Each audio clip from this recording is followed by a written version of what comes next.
What's up, everyone? Welcome to the video. Today we're going to take a look at how to replace the battery in this Toyota RAV4 remote key fob.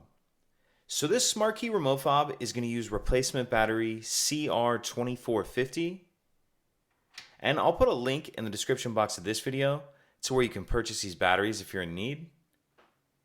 So the first thing we need to do is remove the emergency key that's in the bottom of the key fob. That's done by pressing this release on the back, and the emergency key will pull out like that. Now if we look in that space where we just pulled this emergency key out of, we see this slot right here. What I'm going to do is push the emergency key in that slot, make sure it's all the way in, and then I'm going to twist. And as I do that, it pops the back of the shell up. So I know that was a little difficult to see. What I did in that slot was I stuck it in there and then just twisted like that, and it pops the back of the shell up. Now we see our battery right here. You can grab your key and use it to help you get under the edge of the battery and get it out of that holder.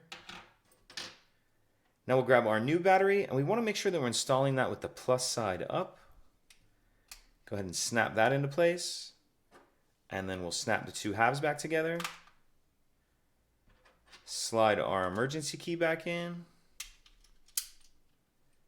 and that's it.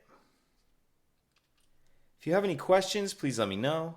If you could take a second to like and subscribe, it helps us out, and I'd appreciate it. Thank you.